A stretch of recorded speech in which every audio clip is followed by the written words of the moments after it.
like 4 things we were going to cover. Oh, okay. Yeah.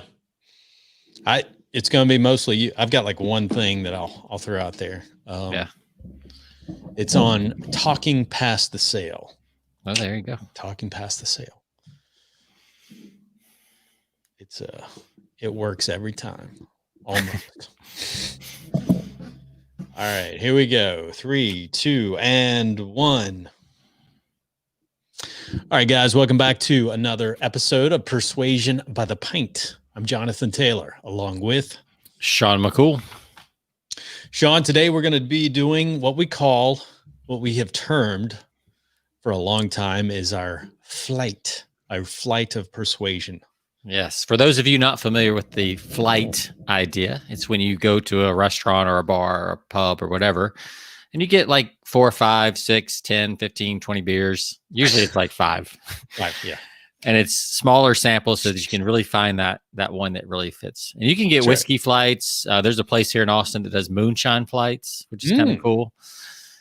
They bring them out on this nice little board. Yeah. This like board, and they'll have like these glasses just lined up for all of these different varieties that you can choose from. So we're going to give you a flight of persuasion ideas and things that we've seen in the past week or two, especially in the holiday season, where we think, our real standard is like, it caught our attention and it was enough to be like, hey, I'm going to text Jonathan and show him this because it's kind of cool. Yeah. So it's not necessarily like the world's best direct response or anything like that. But what it did do is capture attention and make me want to share it. And that's usually the case for most of these kind of ideas that we talk about. So every time it's all about getting that attention first, right? Yeah. So you're going to be talking specifically. We'll throw this out as the teaser, right? So they stick around. Yeah. You're going to be talking about how to not talk past the sale.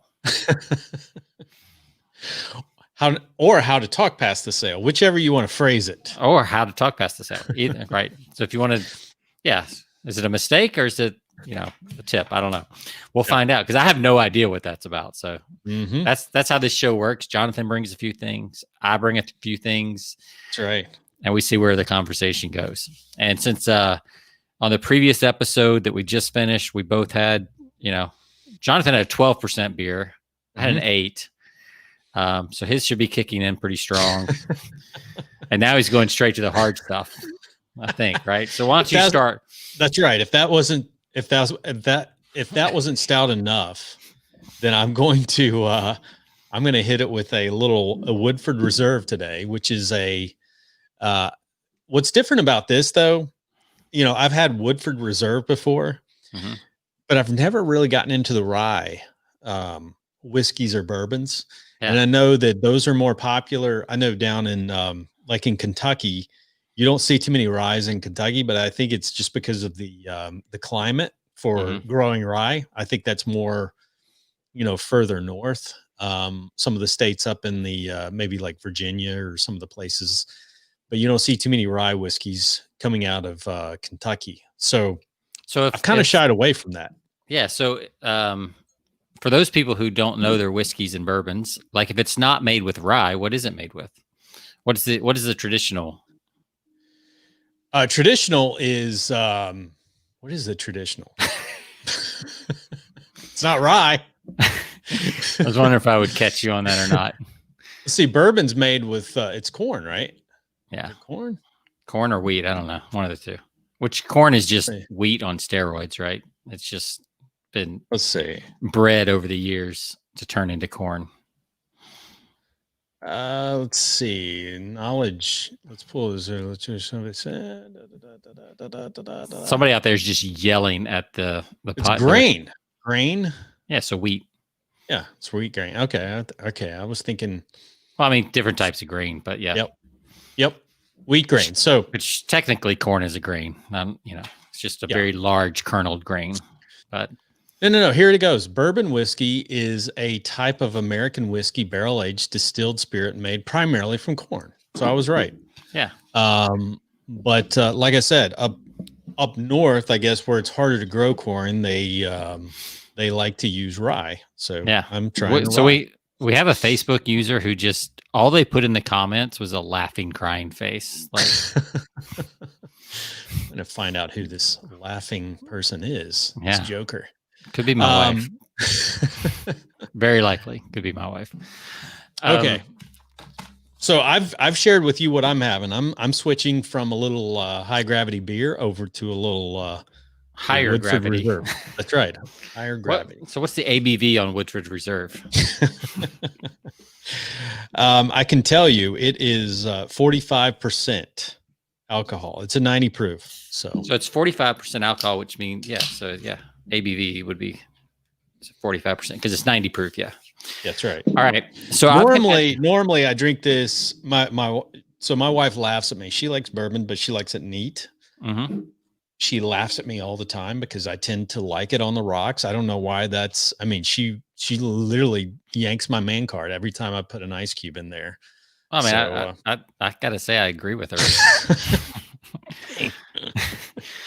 I mean, I don't know. I just like it cold. I like it a little chilled. Well, you need to get the whiskey stones.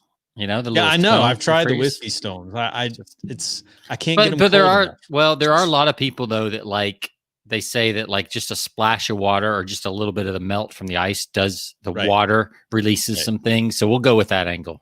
Sure. Right. If that makes you feel better. That makes me feel better. I don't feel too. You're actually bringing out different flavors than what she gets. That's right. Yeah, that's right.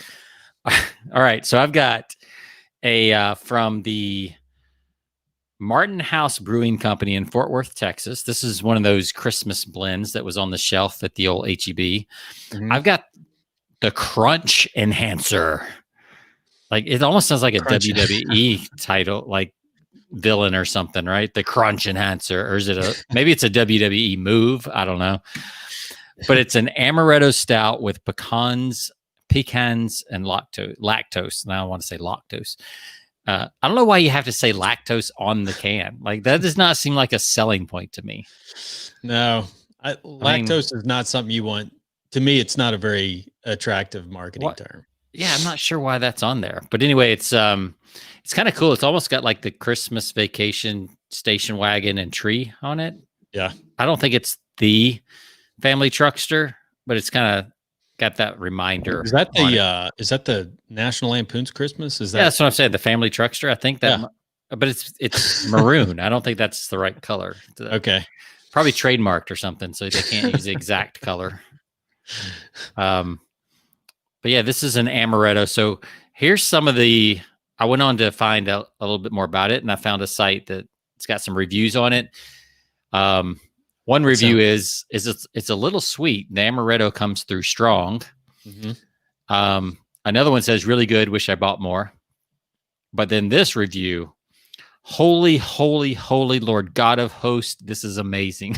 Wow! No, if you love amaretto like me, this is a home run. Bought a single and immediately ordered more after one sip.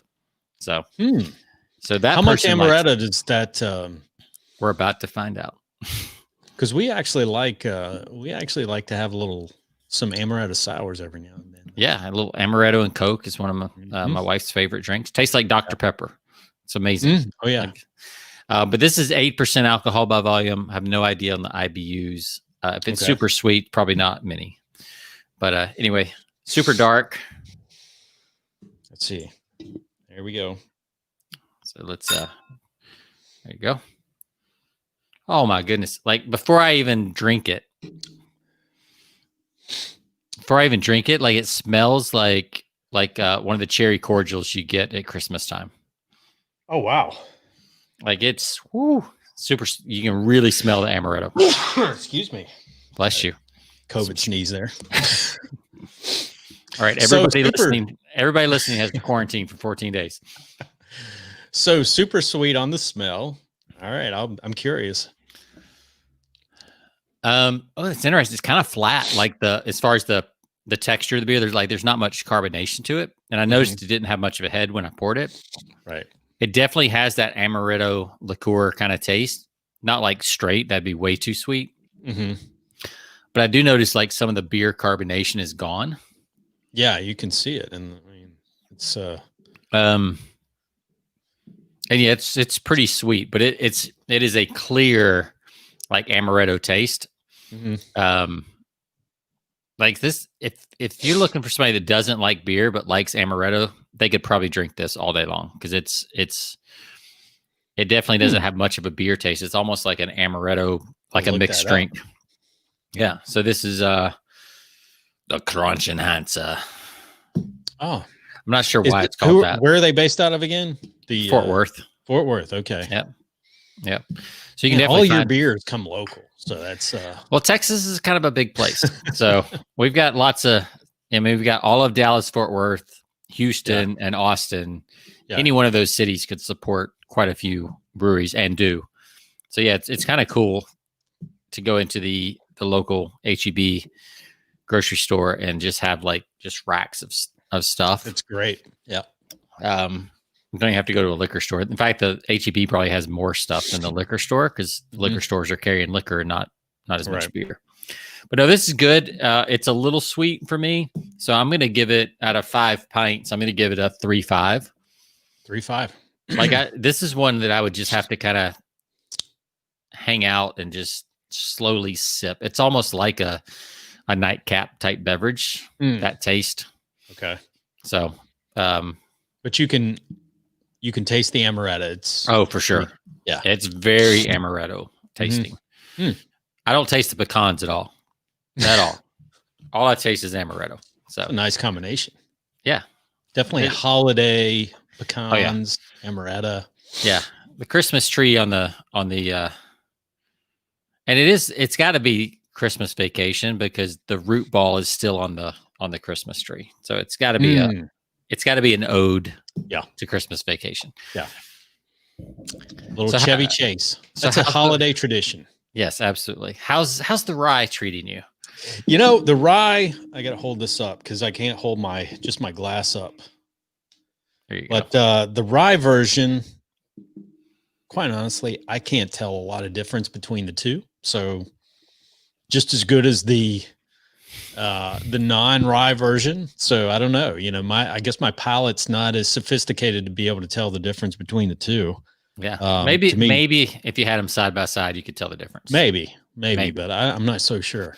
Yeah. I can't tell the difference between a rye and not rye. So I can't tell much of a difference between, a Jack Daniels and a, 15-year Scotch, except that one's smoother than the other.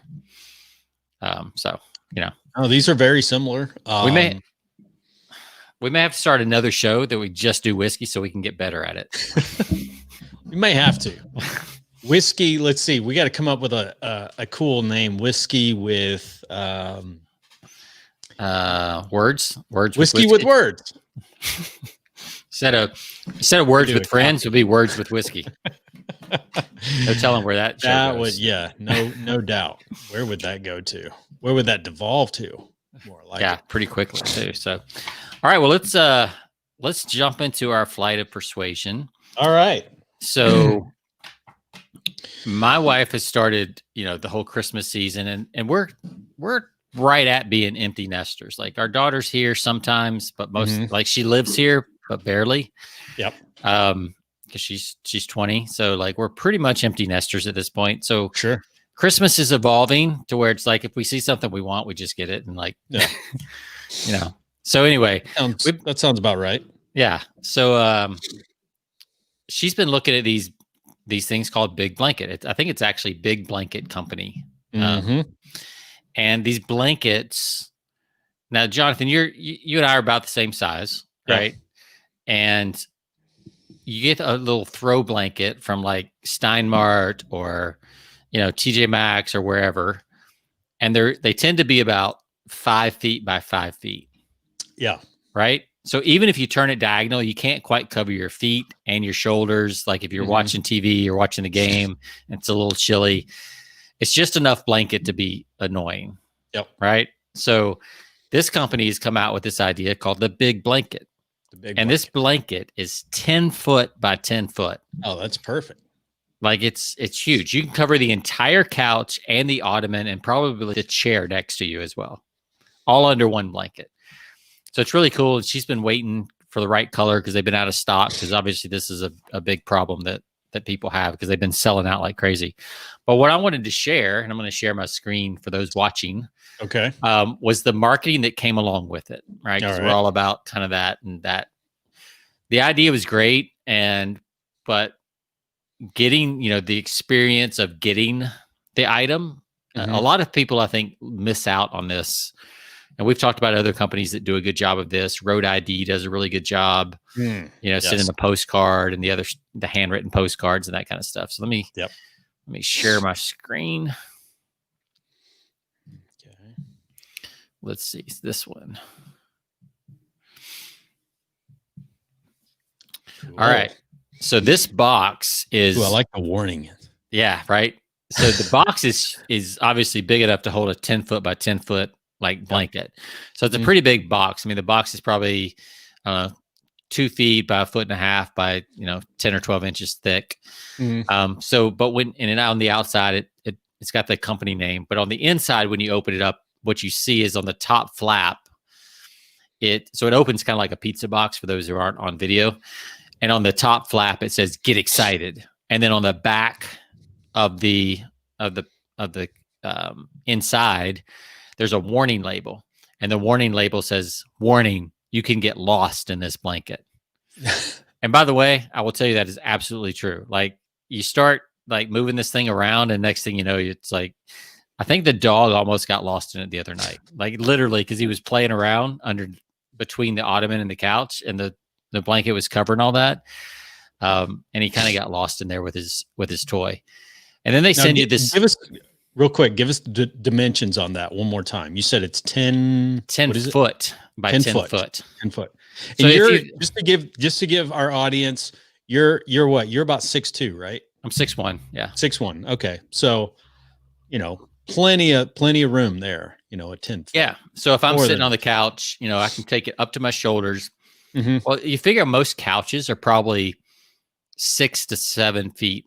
A big couch is 7 foot. A lot of couches are probably closer to, 5, 10, 6 foot. Because, they're not quite long enough to stretch out on an afternoon nap during a Sunday golf. Yep. You kind of have to prop your head up. So this covers, if you think about it like that, it can cover a couch and a half. Wow. And cover the entire ottoman if you use an ottoman in front of you. So it's massive. So it's a lot of blanket. And then this was cool. This kind of came along with it. I'm going to spoil this for anybody that actually ends up buying it because they won't get the same experience. But I love the copy. They have a little postcard that came with it. Can you zoom that in? Can you enhance that? Yeah. Just a little bit? I think I can. I see. Oh, okay. Congratulations. Congratulations. You're about to experience a higher level of coziness with the biggest, best blanket in the world. We can imagine how you must be feeling right now. Dizzy, confused, excited, scared. Relax, breathe, and follow these tips. Well, number 1, unwrap your big blanket and marvel at its sheer size. It's okay to cry. Let those tears of joy flow and absorb them with 100 square feet of premium fabric unfolding all around you. Number 2, climb in and cuddle up. Take a long snooze. Swallow yourself like a newborn or build the blanket fort of your dreams. This is your world now, and anything goes. Number 3, unleash this magic into the universe. Share photos of your new big blanket enriched life by tagging us and using #MyBigBlanket. Nothing makes us happier than your unending comfort. Keep it cozy, friends. And then they've got a referral link where you can refer your friends and get $40. All their social media stuff is on the postcard.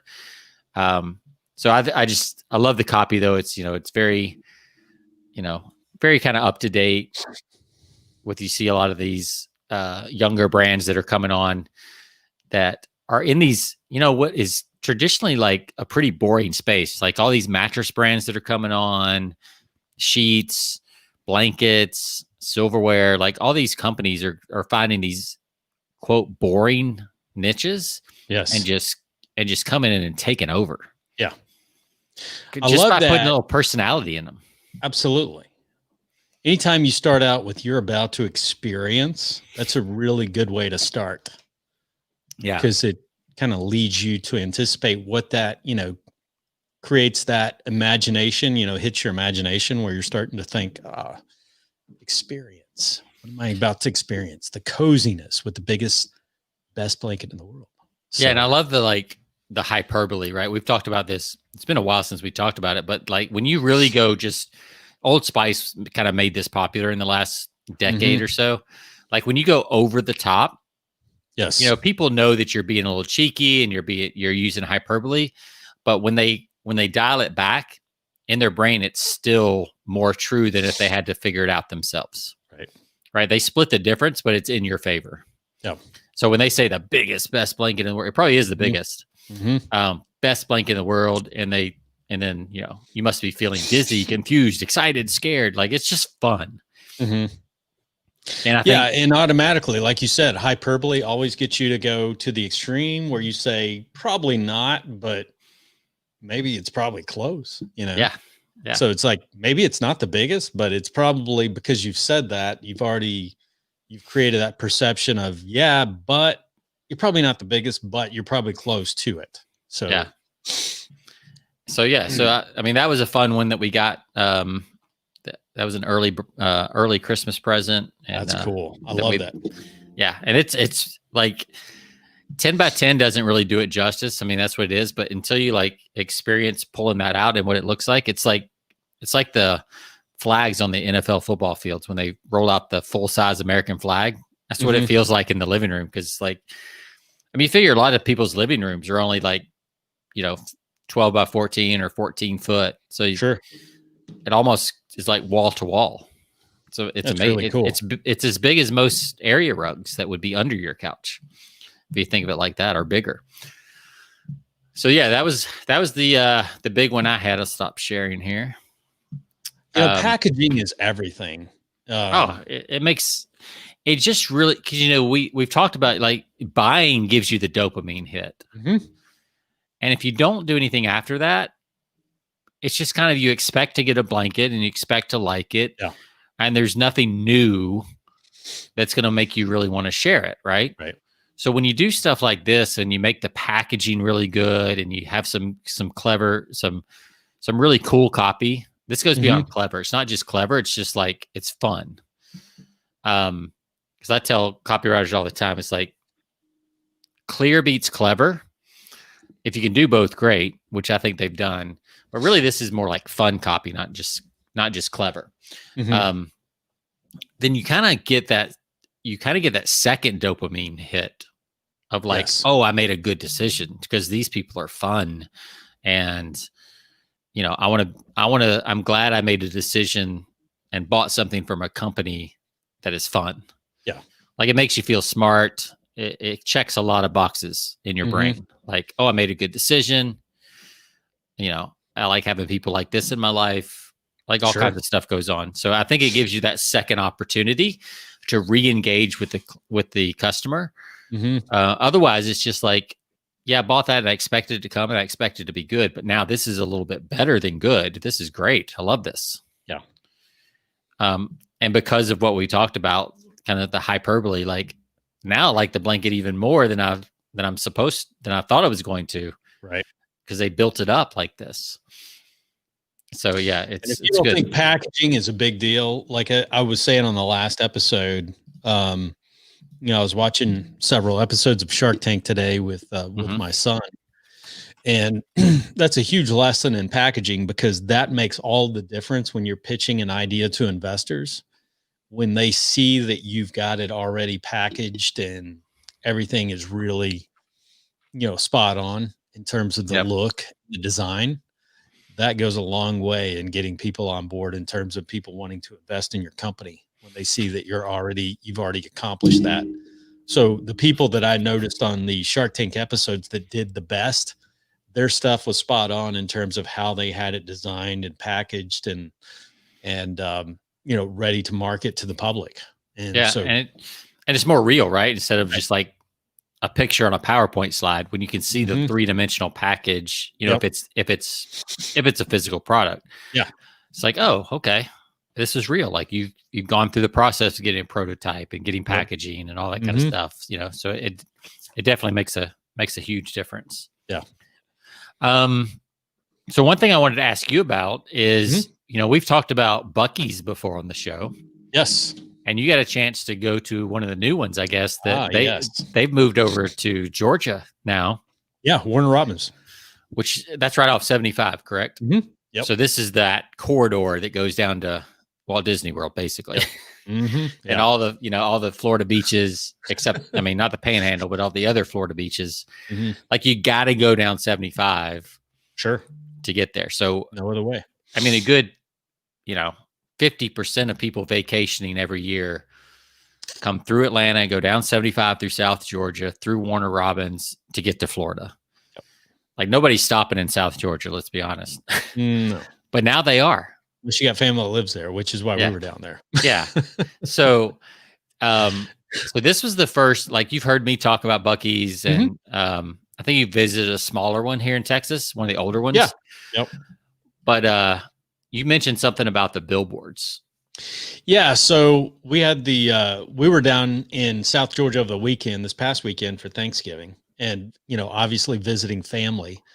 First time. And I told my wife on the way down, we didn't have time to stop, but we passed by it on the interstate going down. Like, we have got to stop by Buc-ee's on the way back. Cause you just can't imagine, cause like I said, I went to the one outside of, Arlington when I was in Dallas a month or so ago, and that was cool and everything. But this was probably, this is one of the newer ones.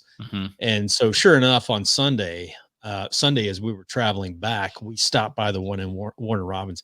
This one was one of the newer ones. I didn't even know Georgia had one up until about 4 weeks ago, and learned about this. But it's incredible. Their marketing is because you get a sense of anticipation as you're getting closer, because I would say about every 5 miles, you get another billboard. And they're very distinctive, right? Absolutely. And they're like telling you what to expect. That's right. It's a black billboard with yellow the font. Logo. Yep. Yeah. And yellow font. And it is, well, if you're watching the video, it looks like that, right? That's right. That's colors. Right. And a big giant beaver, and it looks kind of from the 1950s, to be honest. It looks like a 1950s cartoon. So it's got a little nostalgia. And all the billboards are really clever and really kind of cute. And they're not afraid to like here in the spring when COVID first started happening. Yeah. The billboards here in Texas were risk it for the brisket. Like they were like, screw it. Like just risk it for the brisket. It's worth it. And those ran, I don't know if they're still up or not, but I thought those were great.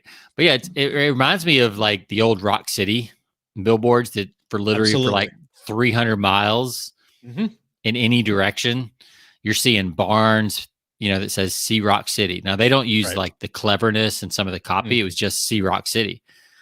Well, when you see See Rock City, for 12 hours while you're driving, every hour or so, you got to go see Rock City, because it's just like it's been pounded into you. If you've lived anywhere in the Southeast or ever traveled through the Southeast, you've probably seen a See Rock City sign or several. And now Buc-ee's kind of does the same thing. Every barn roof that you can imagine. See Rock City. If it faces the highway, that's right. It says See Rock City on it. And I'm sure that's probably like a really nice income stream for a lot of those people that own those little farms that dang highway got built right next to it. Right. At least they got paid now from Rock City, but cash. Yeah. But yeah. So do you remember any of the billboards leading up to Buc-ee's Strip? Yeah, they had some really clever ones, and I wish I could remember, but I mean, like I said, it was like every 5 miles. And then as you get closer, within about a mile, they're like, this is it. You're here, and like, you better stop, this is, you finally arrived. So obviously we pulled in, but I wish I could remember, because I mean, they're all clever. So so I'm going to share my screen again, because I just did a search. Okay. Yeah. Let's show some of these are just absolutely hilarious, right? So let me see. I love these. This is like, what I love about them is they're almost like middle school humor. It's like, let's be real. These are these are middle school boy humor, right? So if you do a search on Google, not right now while you're listening, if you do a search on Google for Buc-ee's, and it's BUCEE''s billboards, you'll see a bunch of them, right? Sure. I'm trying to see if any of these look familiar. Yeah. So here's one that says, "Our aim is to have clean restrooms. Your aim will help." 19 miles. That's perfect. If it harms beavers, we're against it. 96 miles. Right. It's cool that they have the mileage on just about every sign. You can hold it. That's perfect. Hell there is was real. one about the clean bathrooms, because I actually mentioned that to my wife. I was like, "That's they hilarious. Do because the bathrooms are like, I can't even describe it. Like it's like 50 stalls, 50 urinals." Like there's red and green lights to tell you which one is occupied. Like it's a whole nother level. Only 260 miles to Buc-ee's. You can hold it. Eat here, get gas, using the old, Joe's right sign. Here's one. Your throne awaits. Something our restrooms. That one's kind of cut off, but this one's funny. If you've ever driven through the South, this one makes sense. So it's like, it says hell is real. Hell is real. Because if you drive through the South or Texas, either one, you'll eventually see a billboard that says heaven is real. And so I think they're kind of playing off that. Here's one, because I guess for a while they didn't used to be in Oklahoma. So there's a big rivalry between Texas and Oklahoma. Sure. Right. So this one says, "Enjoy great gas stations, not okay ones." And it's got like the shape of Oklahoma. Oh, that's great. Putting down. There's the brisket for the brisket. Brisket for the brisket. That's one of my favorites. Yeah, that's good. The top 2 reasons to stop at Buc-ee's, number 1 and number 2. Like I just love that in this day and age of political correctness and everything else, that they're still willing to like do some of these things. Yeah. But smoked meat. Let's eat. I love these. Yeah. So here's your sign, Buc-ee's 9 miles. So yeah, they're just like, I would love to be on the team that creates Buc-ee's billboards. It's like a dream job. Like, because you can kind of do whatever you want. So I got to see this one. What's the one I see? Throne awaits. What is that? You got to click on that. Throne awaits. It's still not coming through because I think I got it zoomed. Your throne awaits. Fabulous restrooms. 32 miles. That's perfect. Yeah, that's great. What's the beauty of it is the way they have these lined up. It's complete anticipation. So you see them. It hits. It's repetition. And repetition works. Yeah. So by the time you finally hit that, mile or 2 out, it's just like direct response copy.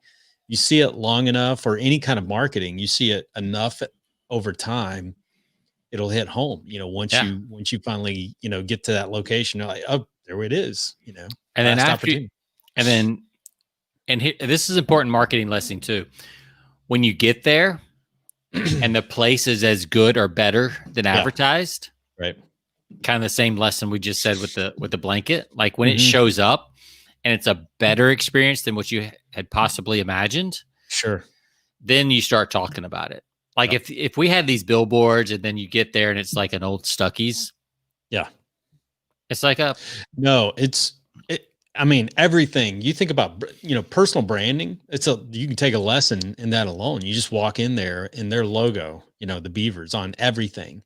Yeah. Whether it's t-shirts. It's incredible. Everything from sweatshirts, t-shirts. Yeah. They have their own clothing brand. They're like Stuckey's was, 30, 40 years ago. Yeah. Stuckey's was a huge brand, and everybody stopped at Stuckey's or whatever which is funny that this rhymes. That may be part of it. I never thought of that before, but sure. But Stuckey's was like the place you stopped. There's one other place. I don't know if you've ever driven there, but south of the border, right on the North Carolina, South Carolina border, they kind of do the same thing. It's like this really big stop and they've even got like amusement park rides and some other stuff there. Mm-hmm. But if it's more on the I-95 corridor, where you and I grew up more on the 75 corridor. Right. But it's the same thing on the I-95 corridor. If you ever come down I-95, from the Northeast, you see signs for just hundreds of miles for south of the border, which is right at the North Carolina, South Carolina border. Mm-hmm. And it's the same kind of thing. It's not nearly the actual stop that I think Buc-ee's is. Buc-ee's is just incredible. Like and like everything, like the food is good. The restrooms are super clean. Like there's 200 plus gas pumps. Oh yeah. And everyone is full. On one side alone, they had easily, I think it was like 50, and this was just on one side, 50 gas pumps on one side. Yeah. And they have multiple sides of gas pumps. There are probably 5,000 people in there. I mean, we walked in and it was just completely crowded.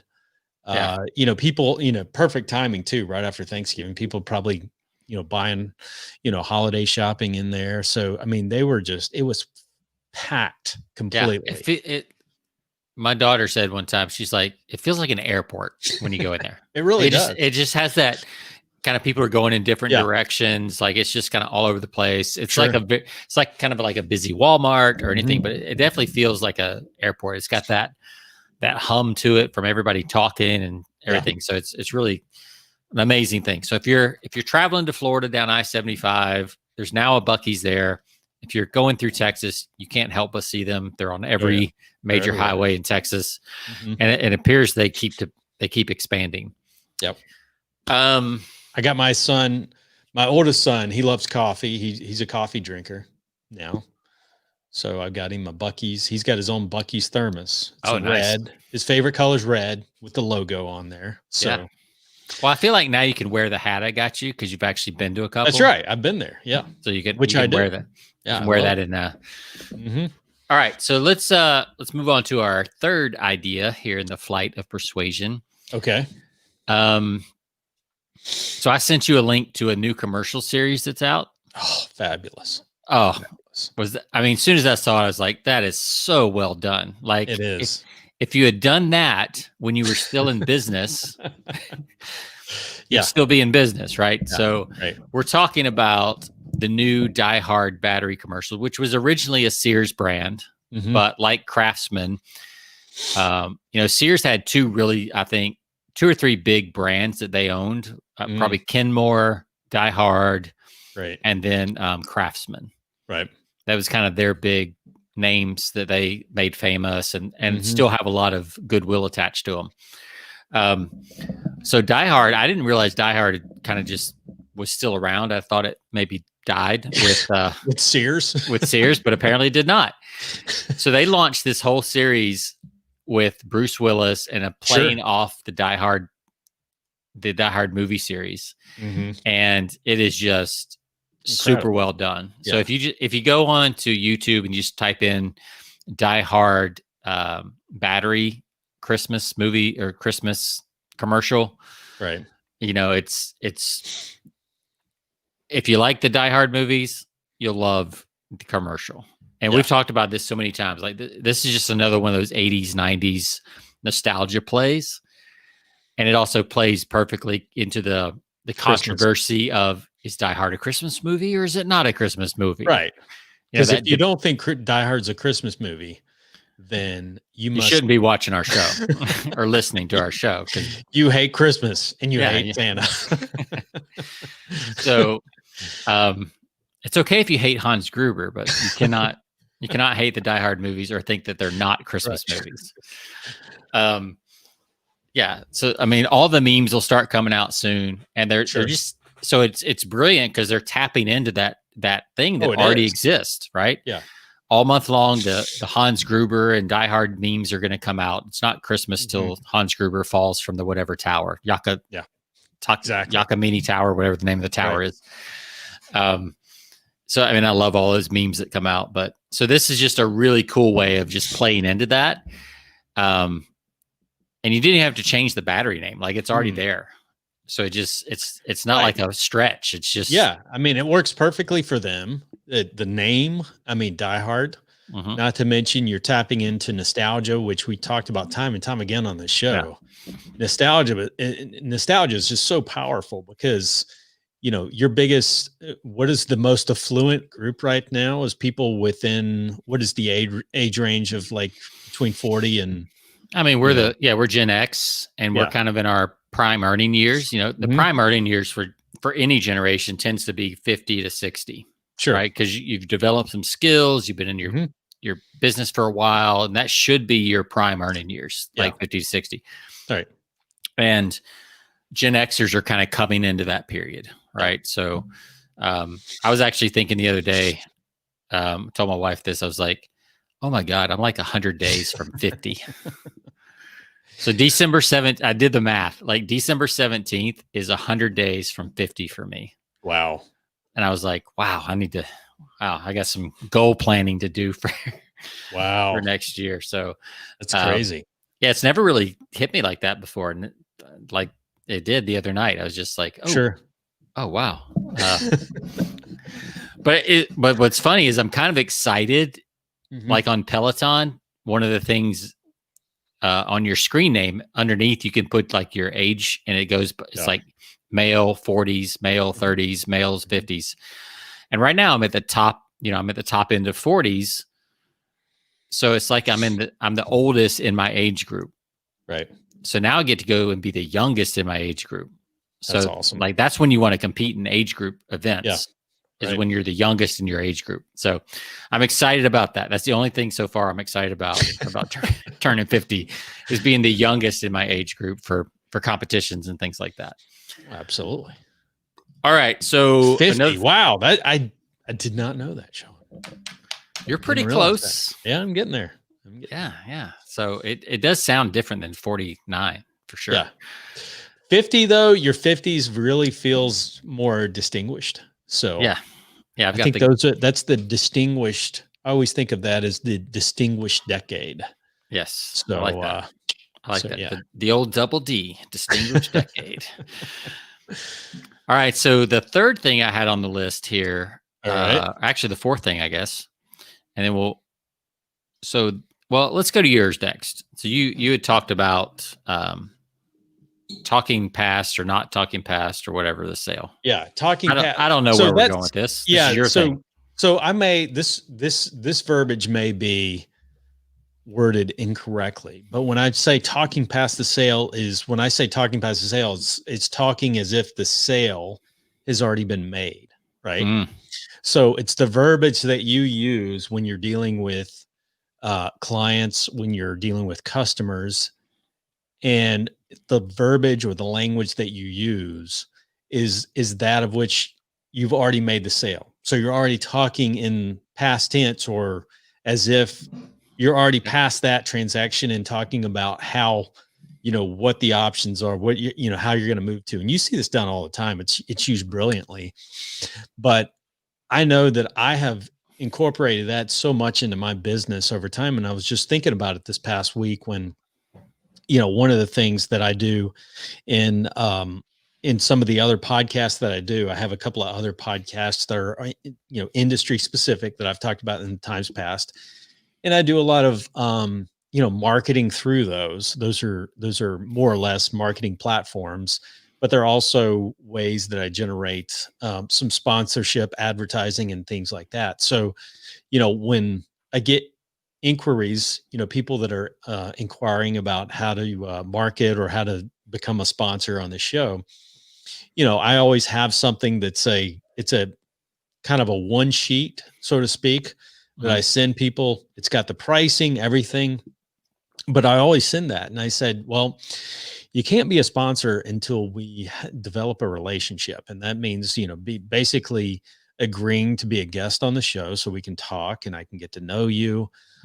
Once we do that, so the conversation is always geared towards developing the relationship first, which, if you had a chance to listen to the previous episode, it's on that relationship aspect and developing that emotional, connection with the buyer.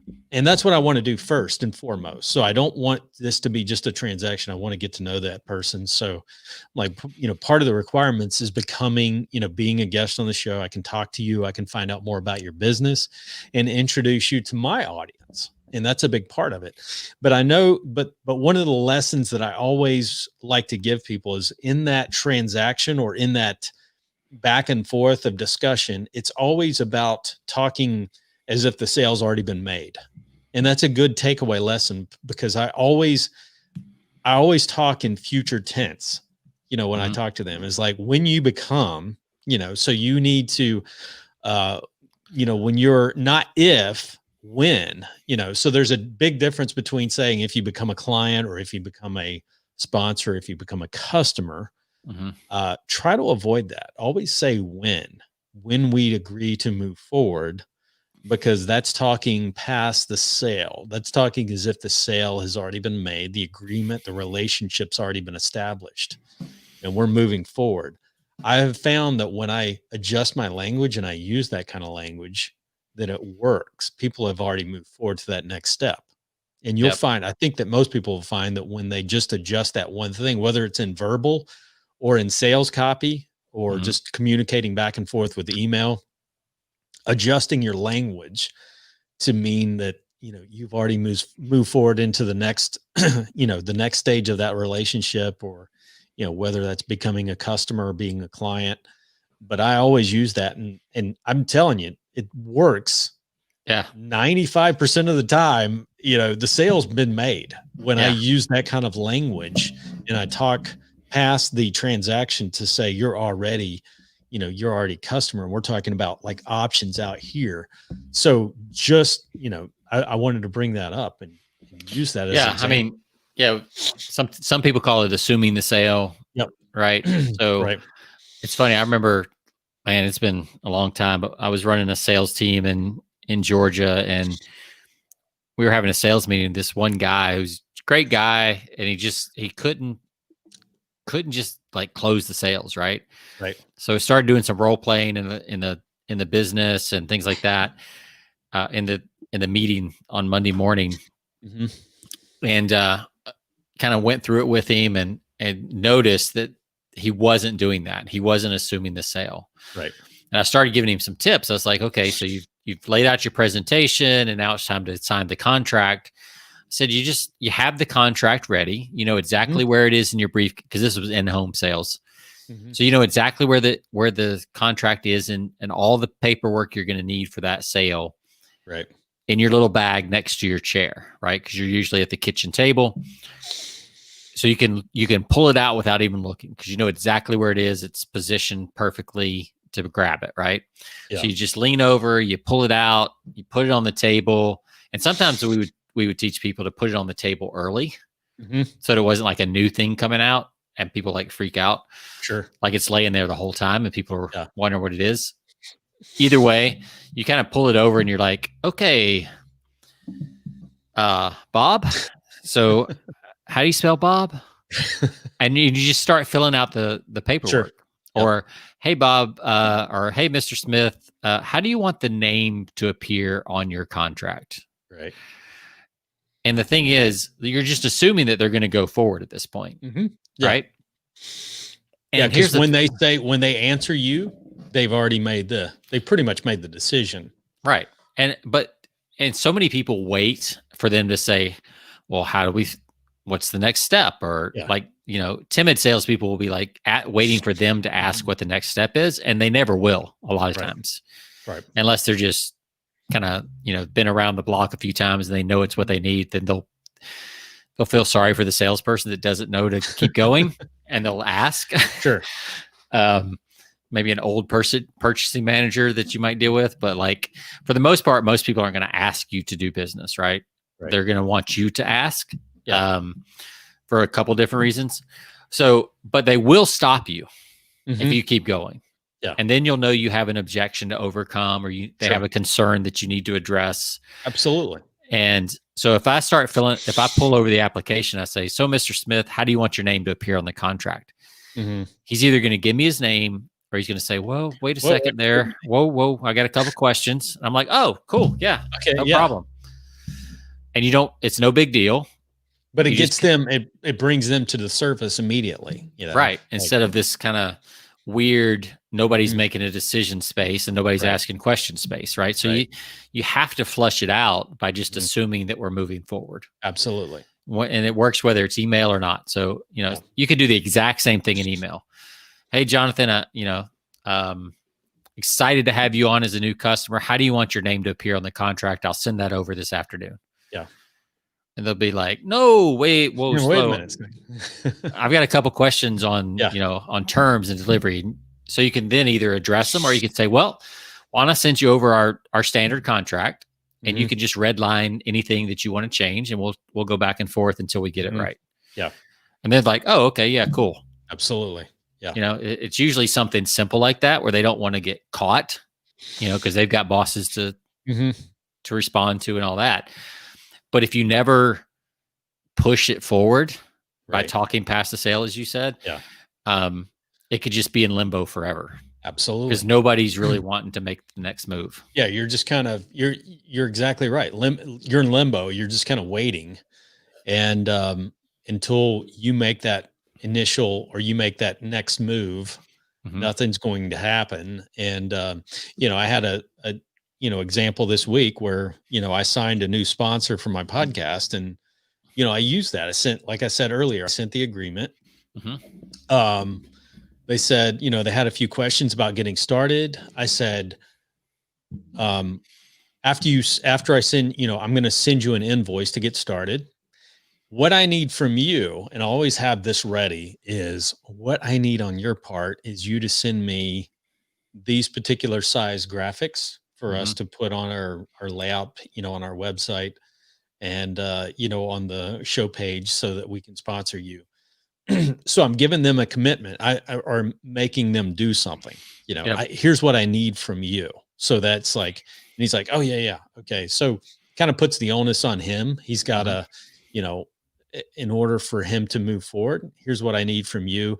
And I said, I use it in the, again, assuming the sale, go ahead and send these over to me so I could run these starting next week on our next episode. Right. Yeah. Because our next episode is going to be next Friday. I need them by, I need you to send the graphics by then so I can put those, and we'll be good to go. So we're assuming that things are moving forward, and that works. Yeah. And they're like, "Oh, this is real. I better hurry." Yeah. Yeah. This is real. I guess we're doing this. Right. And people hate to make decisions. Right. Like, just in general, people will, just as human beings, we, basic human psychology, we will put off decisions as long as possible. Yeah. Once we're forced to kind of, and in this case, it's not forced. It's just like, it's not like a gun to your head, but, just moving it forward. Like, people need that. Yep. That's why urgency works. It's why, last chance sales work. It's why all that kind of stuff works. And you can use the same idea just by assuming the sale, acting as if the sale is already happening. Right. And trust me, they will stop you. They're not afraid to stop you. They are afraid to make decisions, but they are absolutely not afraid to stop you if it's not a fit. So you don't have to worry about like you're going to be forcing somebody into something. No. And stopping you is a good thing, because it allows you, like you said, it flushes the objection to the top, those objections to the top, so you can deal with them and get those out of the way.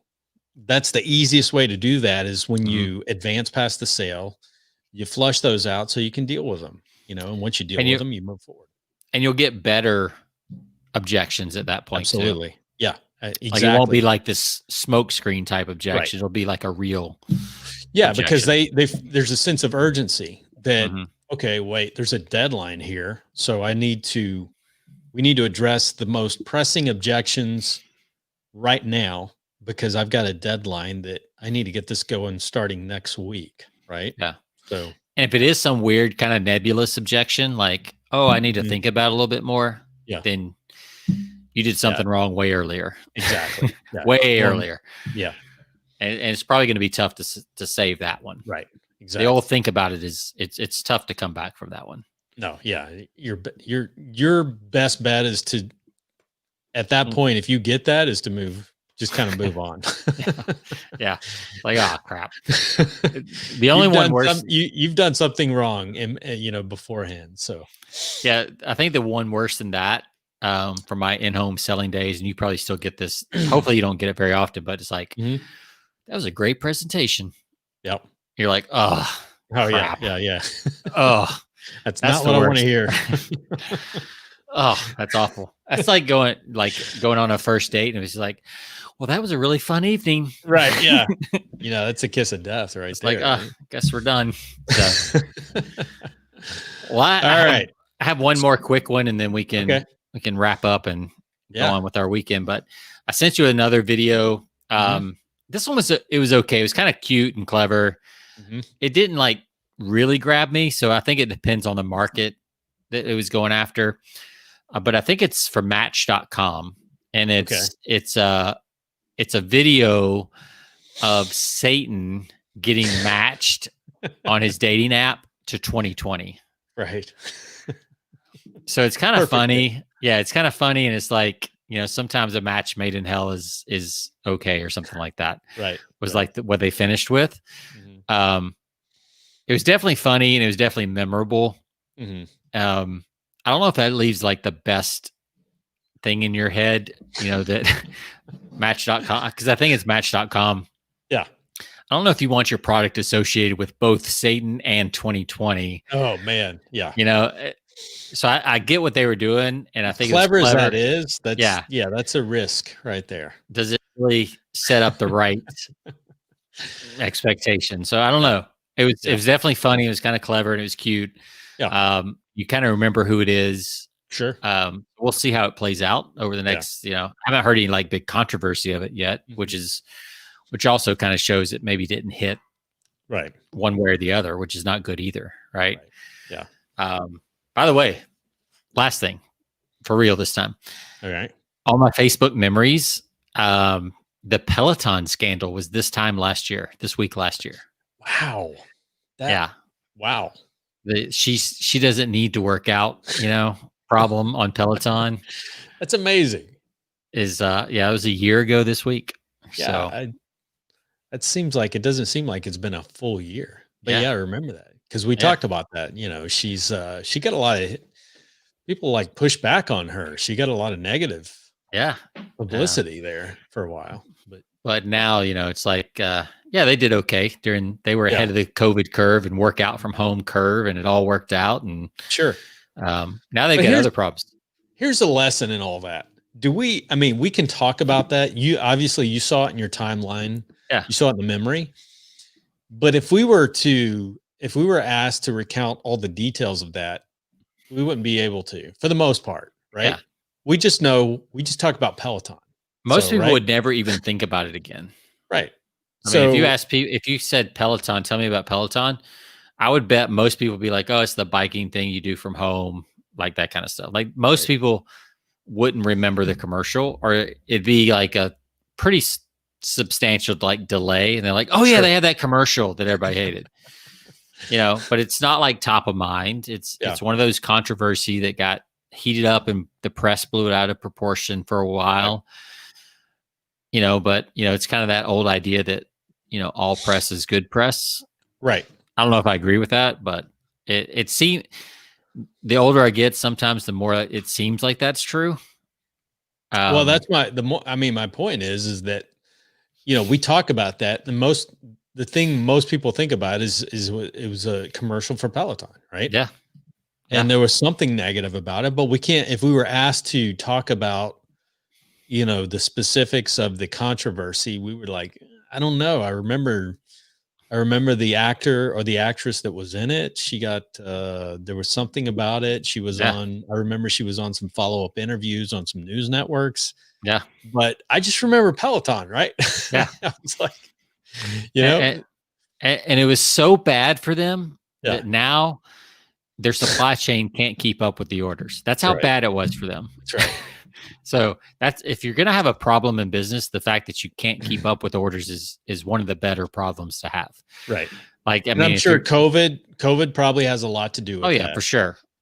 But that certainly jump started it, and a lot of people bought off of that series. But yeah, I just thought it was interesting. That was already been a year ago, and here they are. They're still killing it. Their stock is up for the year. Yeah. So it just goes to show if you just get out there and do your thing, you'll probably be okay.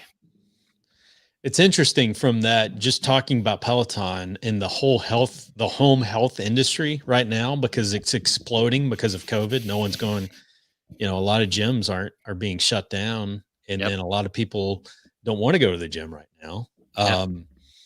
But it was interesting when I was watching a few episodes of Shark Tank earlier today with my son, because this is the latest season. Obviously we're in the middle of COVID during this season. And there were a couple of one health industry in particular. They were making these. You ever used a foam roller for your back? Yeah. Okay, so these guys had their version of a foam roller, but it wasn't a foam roller. It was actually a wheel. Which they said actually, it's like these different size wheels that work so much better than a foam roller because they actually hit every muscle of your back. It was a really interesting product, and even one of the Sharks, got on, used it. I think it was Kevin O'Leary, one of the guys. Anyway, it was like impressive, but one of the questions was like, are you guys seeing? And they were having an incredible, they're having an incredible year of sales, and they were like, well, here's our concern: is this COVID related? Because a lot of fitness sales are spiking right now. A lot of at-home fitness, products are selling out the roof right now just because of COVID. Our concern is once this goes away, is this still gonna, your sales gonna continue? So it was really cool because we were talking about that after the show, what that, how that plays into it, because I know a lot of industries, even in the industry that I work with, a lot of them are benefiting from COVID right now because a lot of leisure industries are tied to composites, and whether it's RVs, whether it's swimming pools, swim spas, all of these industries are doing incredibly well right now because people are spending their money, whether it's at home gyms or at home vacations. Money that would traditionally be spent going someplace is actually being spent right there at home now. So yeah, I think the key there is, now that's on your buyer's list, you got to figure out what are you going to sell them next year. Right. Exactly. And how do you keep, in the roller instance, okay, so they've now seen that you can work out at home, you can recover at home, you can do these things. How do you build on that? Right. So I think as long as, it may be a spike and you take advantage of it and you just start thinking okay, what's the next thing that they're going to need in their life to continue this habit? Because the fact is, even when gyms are wide open, people join, but they don't go consistently. Right. So if you can show them that they don't have to go even after they open, now that you've got them on your list, all the better. Absolutely. So so I think if you just take advantage of that this time and you build your, you have a product that'll build your list during this time, then you just have to figure out how to pivot, and you're always going to have to figure out how to pivot on something. Sure. Whether technology changes or attitudes change or whatever, you're always going to have to change. So absolutely, might as well be thinking about it ahead of time. Good advice. Well, I am out, and I have to say that this Amaretto Crunch Enhancer beer got better as it went. It was really, in fact, I'm going to go crack another one as soon as we're done because it was really good. So I would probably up my score, but I won't because I don't want to change my score. Text me that one again, just because I almost forgot the name. So text me that one. I'm going to look for it. I'm going to look for it at Total Wine. Total Wine. They could probably find it. Yeah, they could probably bring it in if nothing else. Yeah, because I would like to try that because we love Amaretto. I will send you a picture so you have the can and everything. You have to act fast because it's a seasonal beverage. Seasonal. Yeah. It'll be throw a little urgency in there. There you go. And if not, let me know. I'll go buy you some and ship them out. There you go. Perfect. Even better. All right. Well, thanks everyone for listening. As always, you can find us over at Persuasion by the Pint. You can find us on all of your podcast platforms.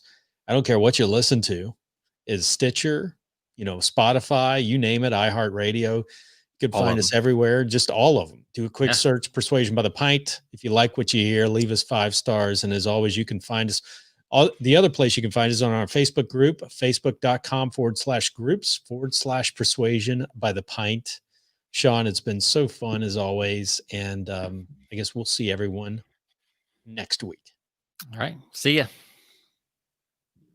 Awesome.